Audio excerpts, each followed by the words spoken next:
संस्कार Bharti online class में आप सभी लोगों का हार्दिक स्वागत है। प्रिय विद्यार्थियों, कैसे हो? निश्चित रूप से आपकी पढ़ाई अच्छी चल रही होगी। विद्यार्थियों, आज हम बीए पार्ट 3 की आधुनिक काव्य से मैथिली शरण गुप्त के बारे में पढ़ेंगे। अक्सर परीक्षाओं में उनके एक प्रश्न है कि नारी भावना को लेकर के मैथिली शरण गुप्त यशोधरा काव्य के आधार पर उसकी चरित्र चित्रण का उल्लेख कीजिए।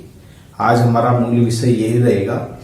इसके साथ साथ प्रिय विद्यार्थियों, संक्षिप्त रूप में मैं थोड़ा मैथिली शरण गुप्त जी के बारे में आपको परिचय देना चाहूंगा कि मैथिली शरण गुप्त जो हमारे 1886 में चीरगांव झांसी में उनका जन्म हुआ और 1964 में उनकी मृत्यु हुई। ये हिंदी साहित्य में राष्ट्र कवि के रूप में सम्मानित किए जाते हैं या जाने जाते हैं। इनको विशेष पहचान इनकी रचना भारत भारती के माध्यम से मिली, किंतु 1907 में उन्होंने अपनी पहली रचना लिखी थी हेमंत कविता, और उसके बाद में साहित्य में उनको पहचान मिली है रंग में भंग कविता, जो सरस्वती में प्रकाशित हुई थी पत्रिका में, उसी से उनको पहचान मिली। लेकिन भारत भारती में राष्ट्रीय गौरव, भारतीय संस्कृति के सम्मान और मातृभूमि के प्रति जो स्नेह व्यक्त किया कवि ने, उन्हें राष्ट्र कवि के लिए वे उपमानित किए जाते हैं, जाने जाते हैं। द्विवेदी युग के सर्वश्रेष्ठ प्रतिनिधि कवि के रूप में भी ये अपनी विशिष्ट पहचान रखते हैं। द्विवेदी युग में खड़ी बोली को नई दिशा देने का काम भी मैथिली शरण गुप्त ने किया है। मैथिली शरण गुप्त जिनकी रचनाओं में राष्ट्रीय गौरव और भारतीय नारियों की जो आज वर्तमान स्थिति है उसी का ही उन्होंने उल्लेख किया है। उन्होंने पौराणिक पात्र जैसे उर्मिला है, केकई, शकुंतला, सीता, उर्वशी, या जितने भी जो हमारे पात्र थे, या अहल्या, यशोधरा, ये सभी पात्र जो उपेक्षित थे, जिन्हें उन पात्रों को उपेक्षित समझ लिया गया, कवि राष्ट्र कवि मैथिली शरण गुप्त ने उन सभी के पात्रों के प्रति अपनी संवेदना व्यक्त की है, उन पर अपनी कविताओं की रचनाएं की है, और ये बताना चाहा है कि जहां नारियों की पूजा होती है वह देवता निवास करते हैं। अर्थात समाज में नारियों का स्थान सर्वोपरि होना चाहिए, परिवार में उसका स्थान सर्वोपरि होना चाहिए। वह पूजनीय है, न कि अपमानित करने योग्य। इसलिए नारी भावना को लेकर कवि राष्ट्र कवि मैथिली शरण गुप्त का जो हृदय था वो बड़ा ही कोमल था। उन्होंने उसी कोमल हृदय से नारी भावना को पहचाना और हमारे सामने उसी नारी हृदय की पुकार को हम तक पहुंचाने का काम हमारे राष्ट्र कवि मैथिली शरण गुप्त ने किया। ये राज्यसभा के सांसद भी रहे हैं, और इसके अलावा इनकी रचनाएं हमारे राष्ट्रीय गौरव और पौराणिक पात्रों पर आधारित नई विचारधारा और आधुनिक दृष्टिकोण को प्रस्तुत करने वाले पात्र हैं। उन्होंने उन पात्रों को ज्यों को त्यों नहीं रखा, बल्कि उन्हें नई दिशा और नई सोच के साथ में अपनी कविताओं में महत्वपूर्ण स्थान देने का काम मैथिली शरण गुप्त ने किया। मैथिली शरण गुप्त आज भी इनकी जो रचनाएं हैं वो इतिहास में प्रसिद्ध हैं। हमारे मैथिली शरण गुप्त ने देखिए जो रचनाएं लिखी, उसमें और जिनमें काफी प्रसिद्ध रही है उनकी रचनाएं, और जैसे भारत भारती है ना, ऐसी रचनाएं हैं जिन्होंने ऐसी रचनाओं के माध्यम से उन्होंने देश के गौरव और सम्मान को व्यक्त करने का काम किया है।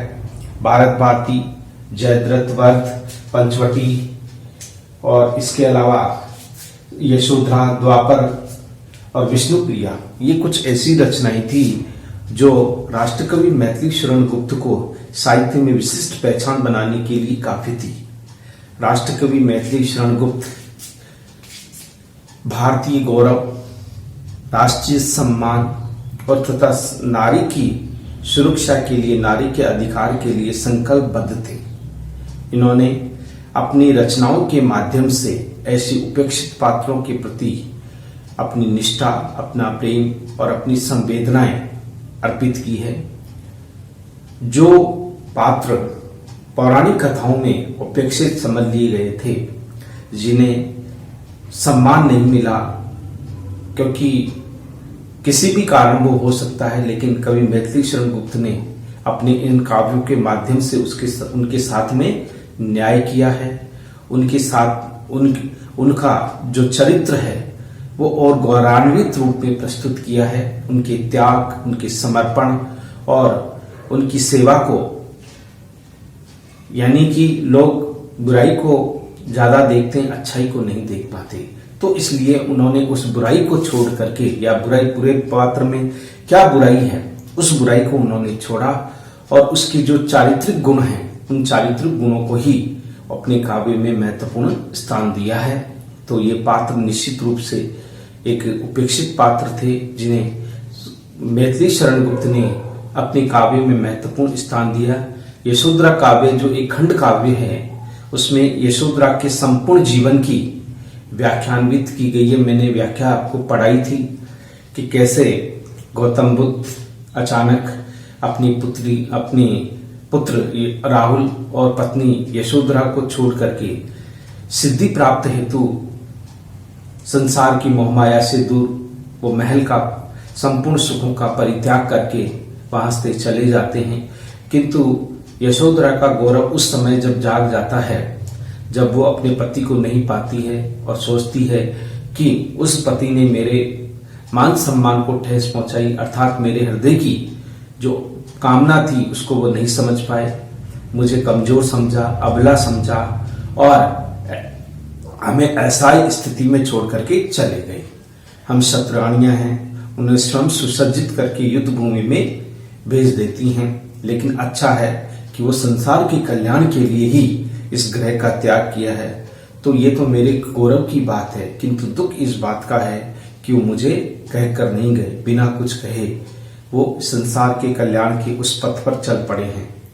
तो एक भारतीय नारी की जो पीड़ा है, कुंठा है, उस कुंठा को ही कवि मैथिली शरण गुप्त ने अपनी कविता या रचना, खंड काव्य रचना यशोधरा में उसी मनोस्थिति का चित्रण उन्होंने किया है। तो आइए आज हम इसी क्वेश्चन को हल करते हैं। क्वेश्चन है, मैथिली शरण गुप्त की काव्य में नारी भावना के बारे में परिचय देते हुए यशोधरा काव्य की नायिका यशोधरा के चरित्र चित्रण का उल्लेख कीजिए। तो ये यशोधरा के बारे में पूछ रहे हैं, तो इस प्रकार से हमें लिखना पड़ेगा कि किस तरह से मैथिली शरण गुप्त ने नारी भावना के बारे में लिखा है।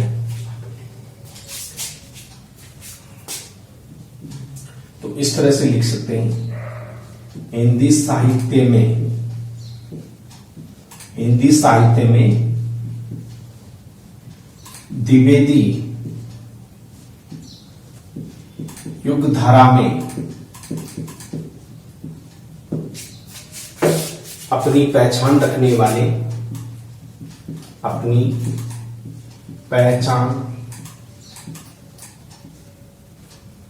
रखने वाले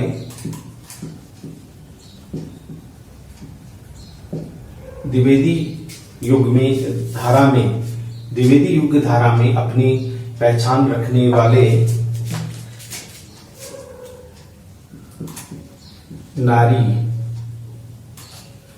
नारी की कोमल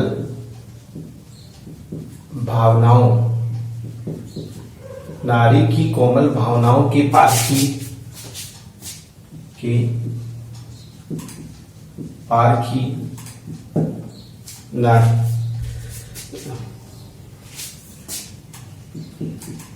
भारतीय संस्कृति एवं गौरव में इतिहास को भारतीय संस्कृति एवं गौरवमय इतिहास को काव्य में स्थान प्रदान करने वाले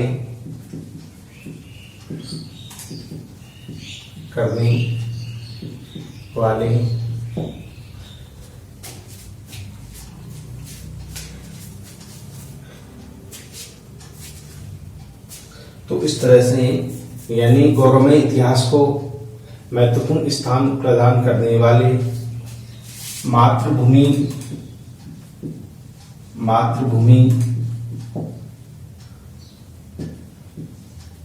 देशभक्ति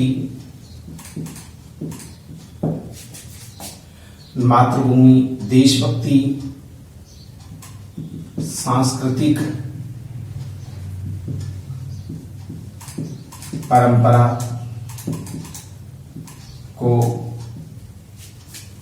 मातृभूमि देशभक्ति एवं सांस्कृतिक परंपरा को उच्च स्थान प्रदान करने वाले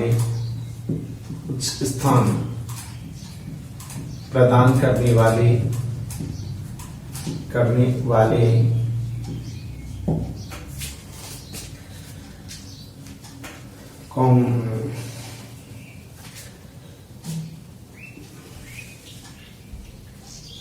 भारतीय संस्कृति परंपरा को स्थान प्रदान करने वाले भारत भारती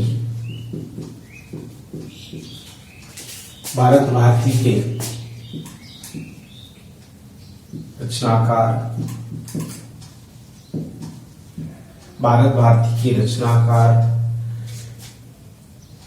खड़ी बोली को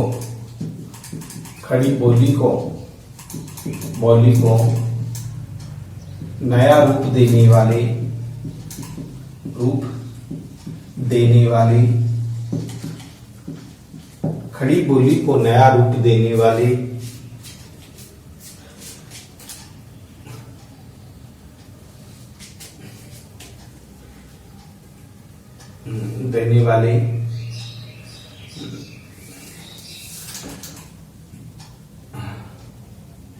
खड़ी बोली को नया रूप देने वाले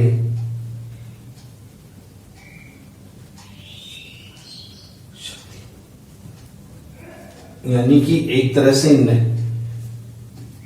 नया खड़ी बोली को नया रूप देने वाले पौराणिक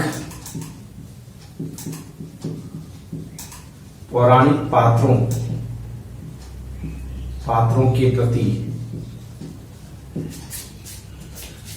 अपनी संवेदना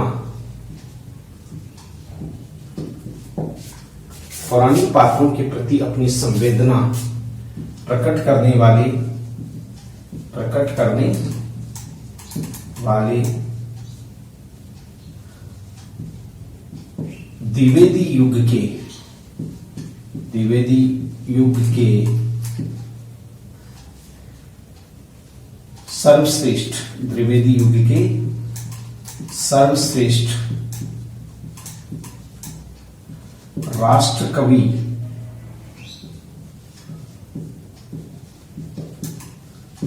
सर्वश्रेष्ठ राष्ट्रकवि द्विवेदी युग के सर्वश्रेष्ठ राष्ट्रकवि मैथिली शरण गुप्त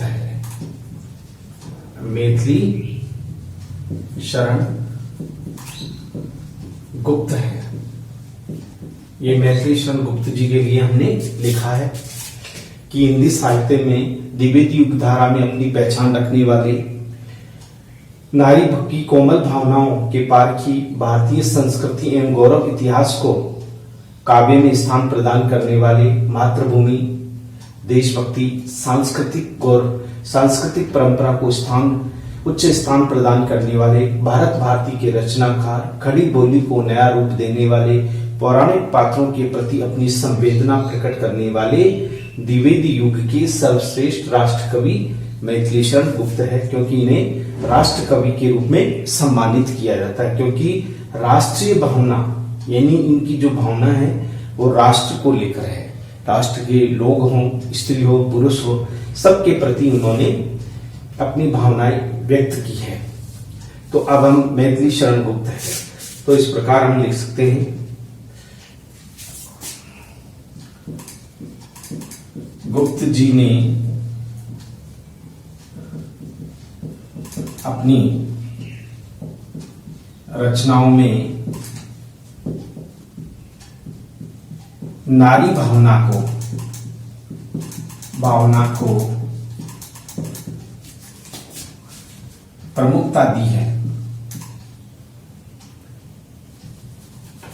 नारी भावना को प्रमुखता दी है।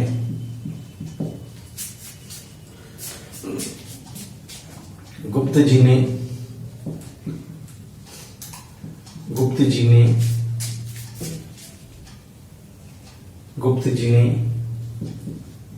ऐसी नारियों के प्रति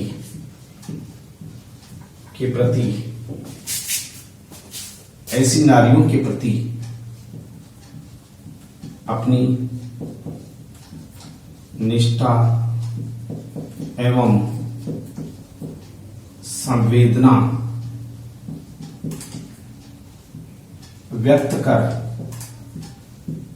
अपनी निष्ठा एवं संवेदना व्यक्त कर नारियों को समाज व परिवार में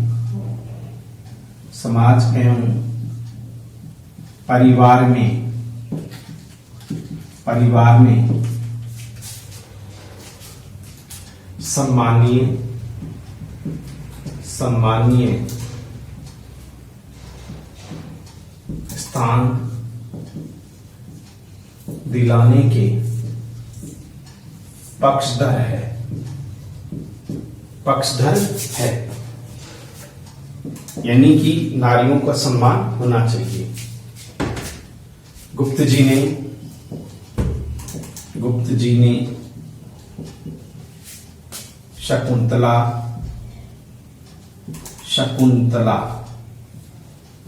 ने शकुंतला केकई द्रौपदी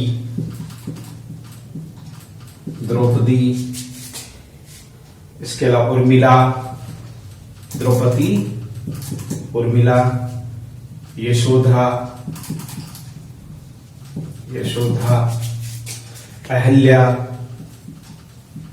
अहल्या विष्णुप्रिया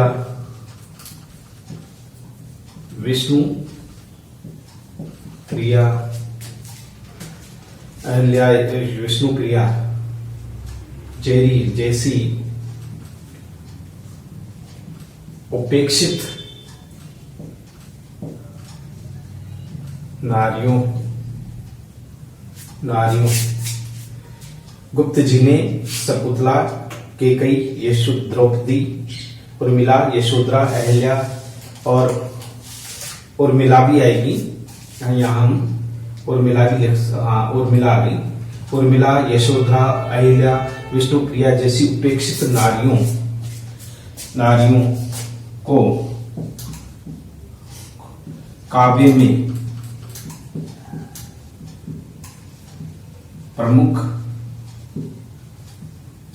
प्रमुख स्थान देते हुए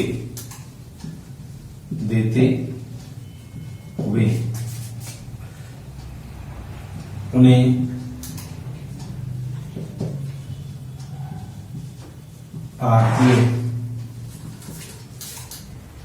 भारतीय आदर्श नारी के रूप में सम्मानित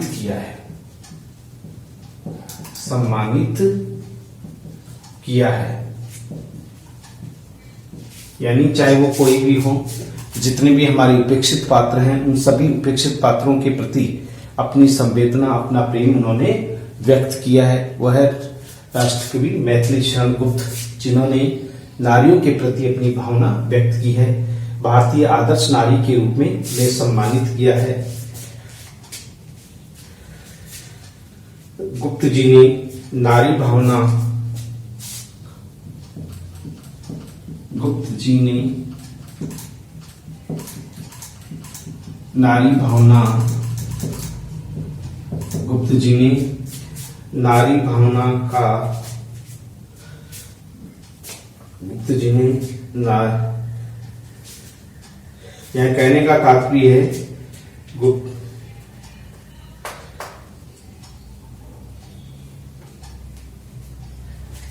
गुप्त जी ने नारी भावना का उल्लेख करते हुए,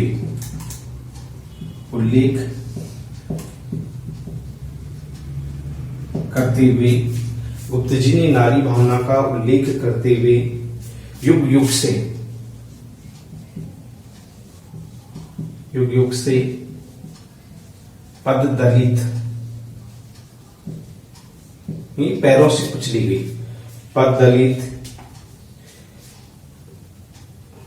नारी के आंसू पूंछकर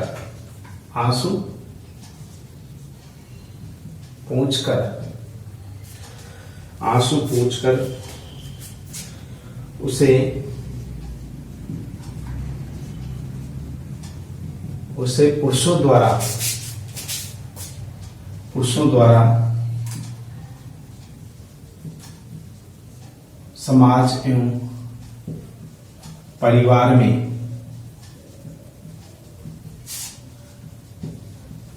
सम्मान का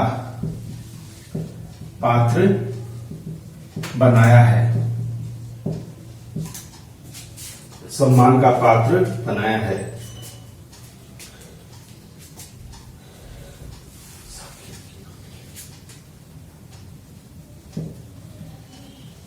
साकेत की नारी, यानी साकेत की नारी,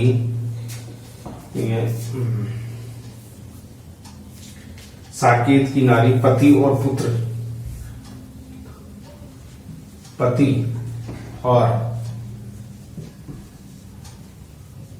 पुत्र की कल्याण के लिए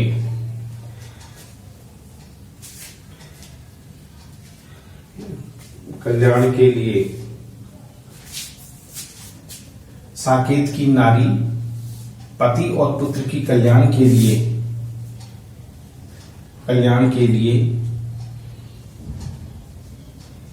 तत्पर रहती है। कहने का मतलब है कि उर्मिला है, और यानी जो साकेत में कई भी हैं कि किस तरह से वो घटनाक्रम हुआ, उसका उल्लेख कवि साकेत की उस रचना में किया गया है कि कई का भी और उर्मिला का भी किस तरह से उसने अपने प्रेम के प्रति, यानी अपने उर्मिला ने अपने लक्ष्मण के प्रति उनके कल्याण की भावना को किस रूप में व्यक्त किया है।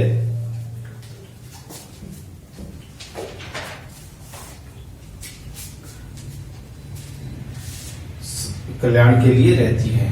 आधुनिक युग में नारियों की उपेक्षा कर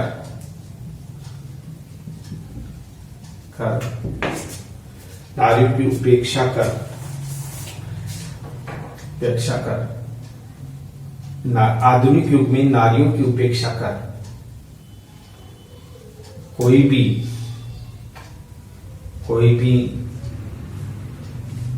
नारियों की उपेक्षा कर कोई भी आगे नहीं बढ़ सका है, कोई आगे नहीं बढ़ सकता।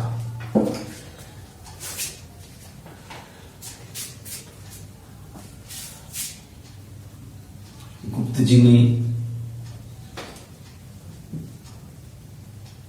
नारी जागरण के लिए,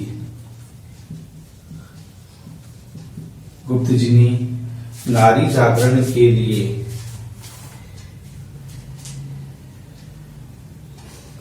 गुप्त जी ने नारी जागरण के लिए नारी जागरण के लिए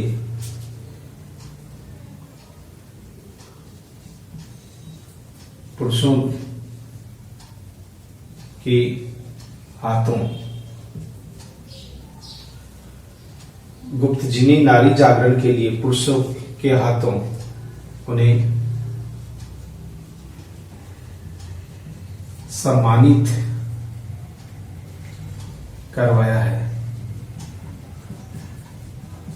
यानी जो उपेक्षा समझ ली गई थी, गुप्त जी ने उपेक्षित नारियों के प्रति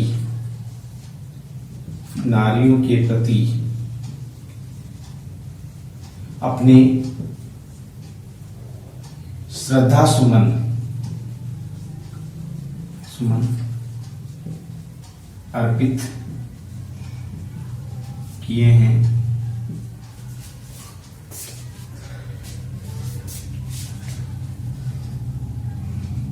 इसी नारी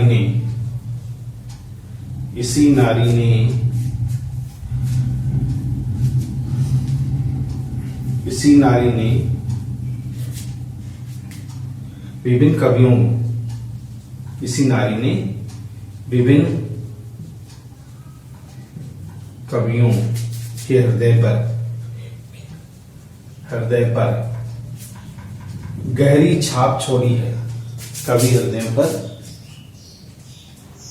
गहरी छाप छोड़ी है। यानी ये सब नारी भावना के लिए ही हैं। ये कवि राष्ट्र कवि के लिए है। गुप्त जी ने अपनी रचनाओं में नारी भावना को प्रमुखता दी है। गुप्त जी ने ऐसी नारियों के प्रति अपनी निष्ठा संवेदना व्यक्त की है जो नारियों समाज और परिवार में समान स्थान दिलाने के पक्षधर हैं। गुप्त जी ने शकुंतला, कैकेयी, द्रौपदी, उर्मिला, यशोधरा, अहल्या, विष्णुप्रिया जैसी उपेक्षित नारियों को काव्य में प्रमुखता स्थान देते हुए उन्हें भारतीय आदर्श नारी के रूप में सम्मानित किया है। गुप्त जी ने नारी भावना का उल्लेख करते हुए युग युग से पददलित नारी के आंसू पूछकर उसे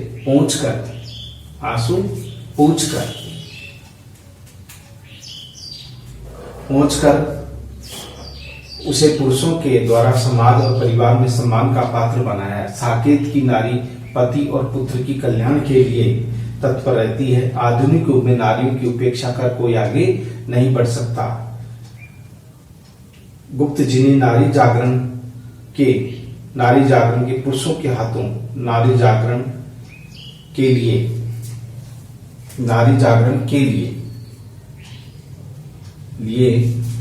पुरुषों के हाथों उन्हें सम्मानित करवाया है। गुप्त जी ने उपेक्षित नारियों के प्रति अपनी श्रद्धा सुमन अर्पित किए हैं।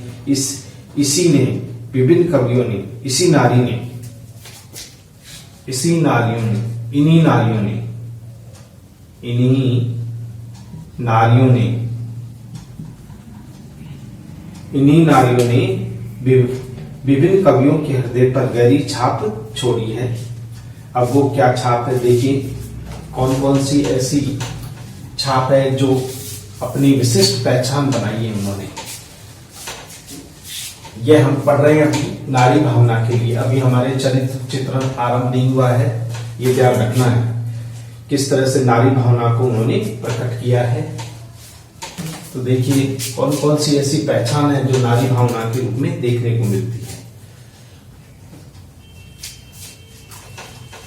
ये सारी जितनी भी हैं वे सभी नारी भावना को व्यक्त करने वाले भाव हैं।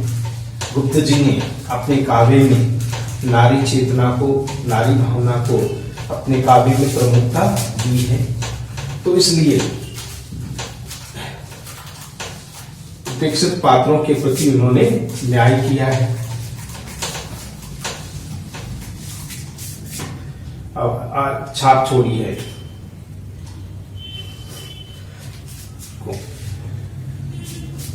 देखिए कैसे क्या है, छाप छोड़ी है। भवभूति के हृदय में सीता भवभूति के हृदय में सीता, कालिदास के हृदय में, कालिदास के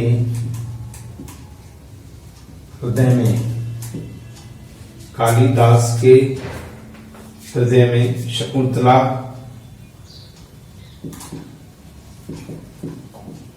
शकुंतला, कालिदास के हृदय में शकुंतला, सूर्य के हृदय में, सूर्य के हृदय में, सूर्य के हृदय में राधा, सूर्य के हृदय में राधा, और जायसी के हृदय में, जायसी के हृदय में नागमती, यानी नागमती, जायसी के हृदय में नागमती।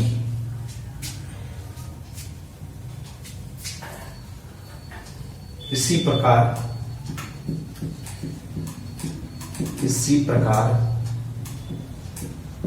गुप्त जी के हृदय में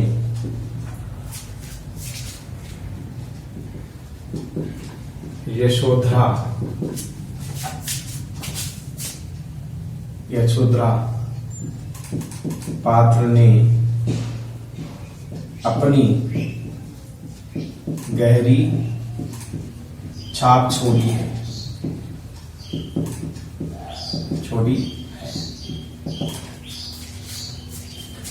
गहरी छाप छोड़ी है। गुप्त जी भारतीय नारियों को, भारतीय नारियों को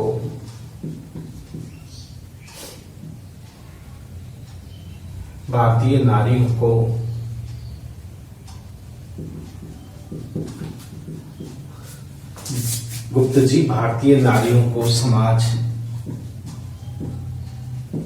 परिवार में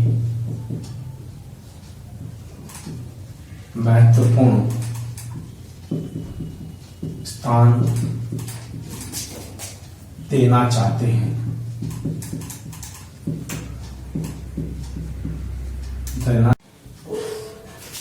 तो परिवार में वो महत्वपूर्ण स्थान देना चाहते हैं। गुप्त जी ने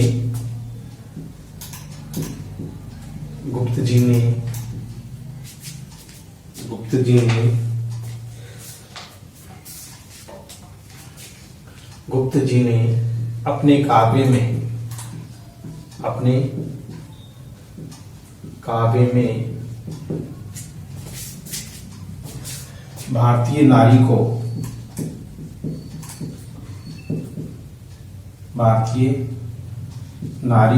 नारी को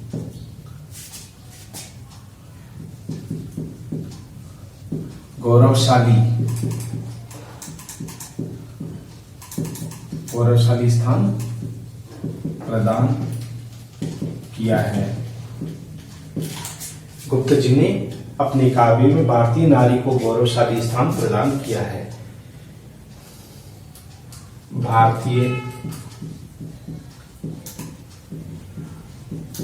भारतीय संस्कृति में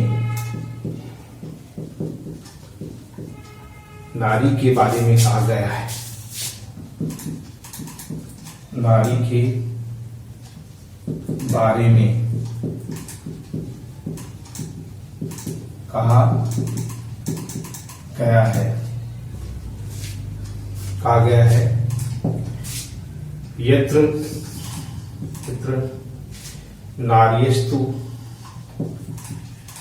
नार्यस्तु पूजयन्ते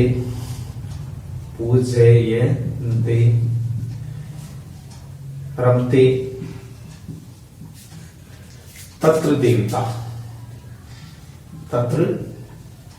देवता, अर्थात जहां नारियों की पूजा होती है वहां देवता निवास करते हैं। ये भारतीय नारियों की संस्कृति में, हमारे संस्कृति में उल्लेख किया गया है।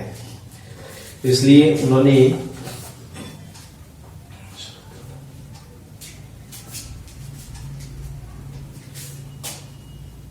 पूजते। सच तो यह है कि सच तो यह है कि करुण वेदना को भोगने वाली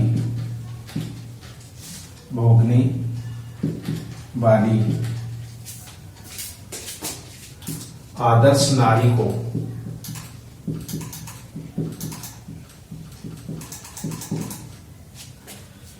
सच तो यह है कि करुण वेदना को भोगने वाली आदर्श नारी को किसी ने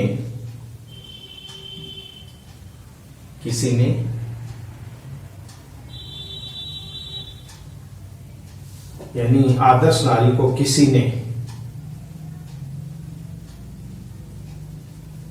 सच तो यह है कि वेदना और करुणा और वेदना को भोगने वाली, करुण या वेदना को भोगने वाली आदर्श नारी को किसी ने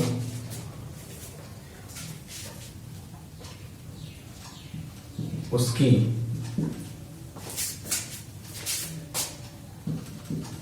पीड़ा का अनुभव नहीं किया। किसी ने पीड़ा का अनुभव नहीं किया है।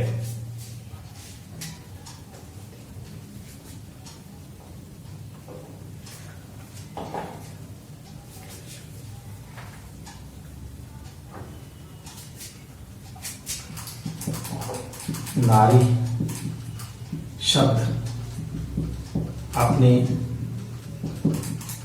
आप में गौरव का प्रतीक है।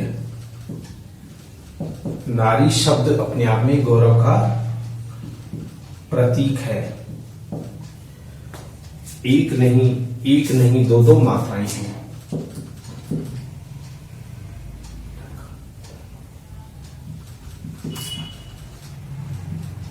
एक नहीं दो मात्राएं हैं। एक नहीं दो मात्राएं हैं। नर से भारी नारी है। नर से भारी नारी है। फिर भी नर से भारी नारी है। फिर भी नारी को जो सम्मान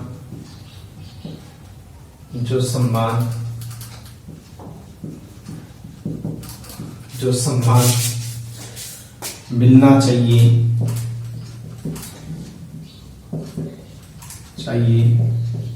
वह नहीं मिल सका है। गुप्त जी ने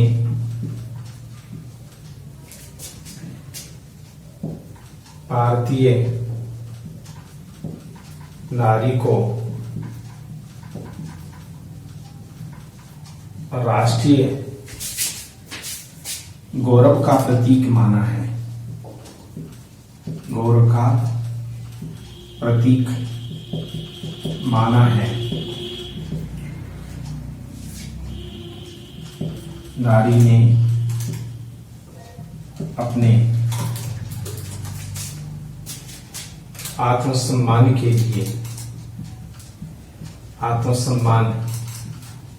लिए बड़े बड़े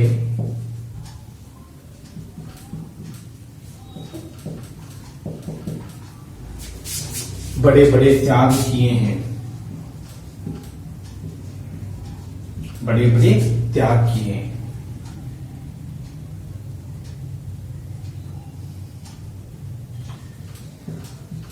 गुप्त जी ने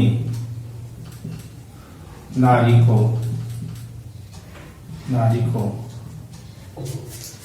गुप्त जी ने अपनी आत्मसम्मान के लिए बड़े बड़े त्याग किए। गुप्त जी ने नारी को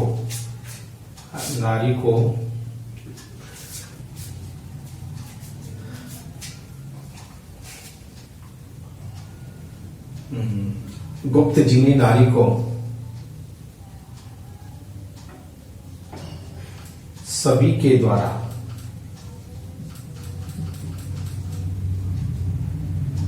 पूजनीय, गुप्त जी ने नारी को सभी के द्वारा पूजनीय बनाने का आग्रह किया है, आग्रह किया है। यानी नारी पूजनीय है, तो इस प्रकार से ये जो भावनाएं हैं वे सभी भावनाएं नारी को पूजनीय अग्रसर ले जाने वाली भावना है।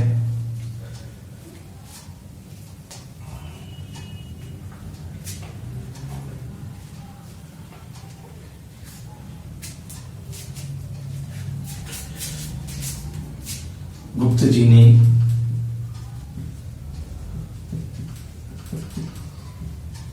सामाजिक उत्थान के लिए, गुप्त जी ने सामाजिक उत्थान के लिए नारी की आवश्यकता महसूस की है, आवश्यकता महसूस की है। वो ये चाहते हैं कि समाज में उत्थान तभी हो सकता है जब भारतीय नारी को उचित सम्मान मिले, उसे योग्य के अनुसार उसका सम्मान हो। इसी प्रकार से ये सभी नारी भावनाएं हैं। कालिदास के हृदय में ये जितने भी कवि हैं, इन सभी कवियों ने किसी न किसी उपेक्षित नारियों के प्रति अपनी संवेदना, अपने भावों को व्यक्त किया है। कालिदास के हृदय में शकुंतला, सूर के हृदय में राधा, जायसी के हृदय में नागमती। इसी प्रकार गुप्त जी के हृदय में यशोधरा पात्र ने अपनी गहरी छाप छोड़ी है। गुप्त जी भारतीय नारियों को समाज और परिवार में महत्वपूर्ण स्थान देना चाहते हैं। गुप्त जी ने अपनी काव्य में भारतीय नारी को गौरवशाली स्थान प्रदान किया है। भारतीय संस्कृति में नारी के बारे में कहा गया है, यत्र नारीस्तु पूजते तत्र रमते देवता। सच तो यह है कि करुण वेदना को भोगने वाली आदर्श नारी को किसी ने उसकी पीड़ा का अनुभव नहीं किया है। नारी शब्द अपने आप में गौरव का प्रतीक है। एक नहीं दो मात्राएं हैं। नर से भारी नारी है, फिर भी नारी को जो सम्मान मिलना चाहिए वह नहीं मिल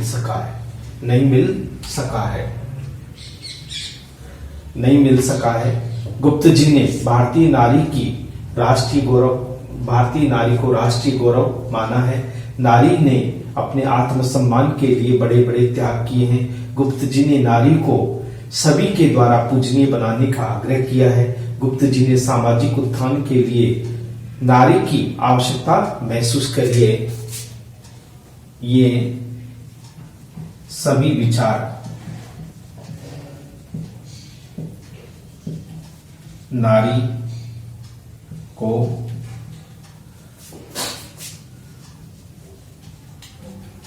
सम्मान,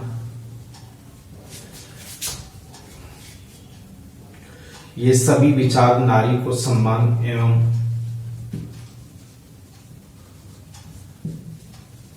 उच्च शिखर पर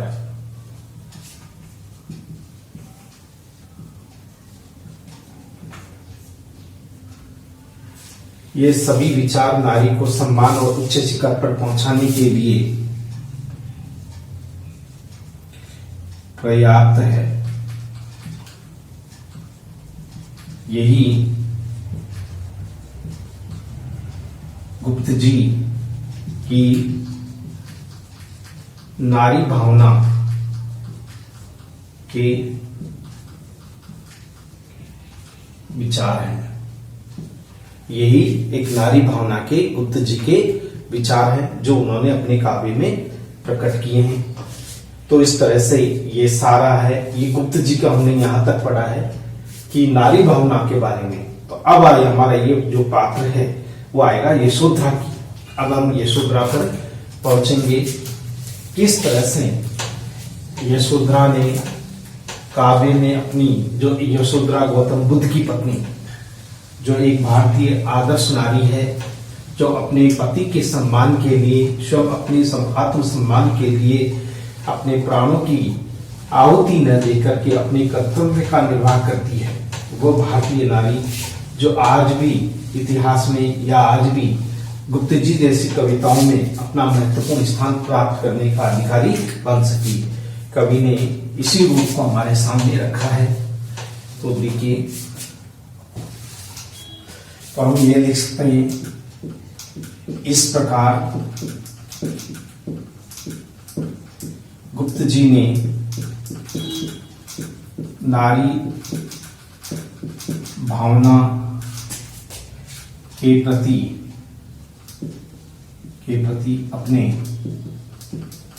आदर्श विचार रखे हैं, अपने आदर्श विचार रखे हैं।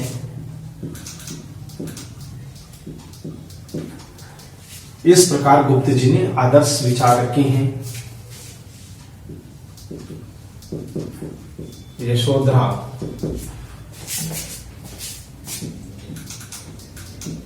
खंड काव्य की, यशोधरा खंड काव्य की नायिका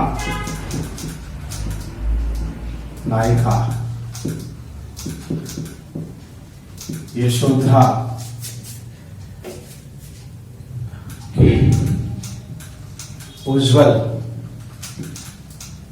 उज्जवल जीवन चरित्र का सुंदर चित्रण खंड काव्य की नायिका यशोधरा के उज्जवल जीवन चरित्र का सुंदर चित्रण इस काव्य में मिलता है। यशोधरा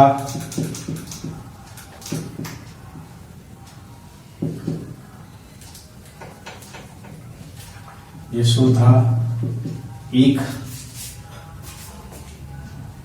आदर्श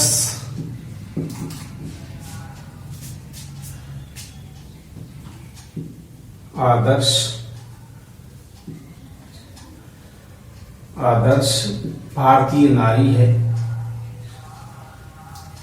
आदर्श भारतीय नारी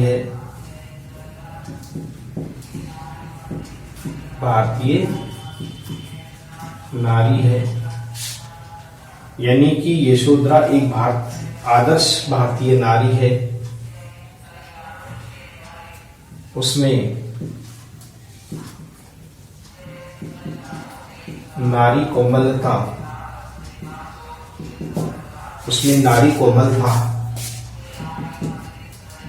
आत्मसम्मान,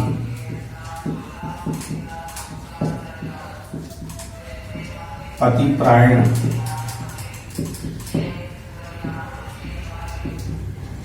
कर्तव्य निर्वाह की, आत्मसम्मान एवं प्रति कर्तव्य निर्वाह की अद्भुत क्षमता है। कर्तव्य निर्वाह की अद्भुत क्षमता है। ये सारी विशेषताएं हम यशोधरा काव्य में देख सकते हैं। जो बारी बारी से इसका अध्ययन हम करेंगे कि यशोधरा की चरित्र की कौन कौन सी ऐसी विशेषताएं हैं जो कवि ने इस खंड काव्य में की है।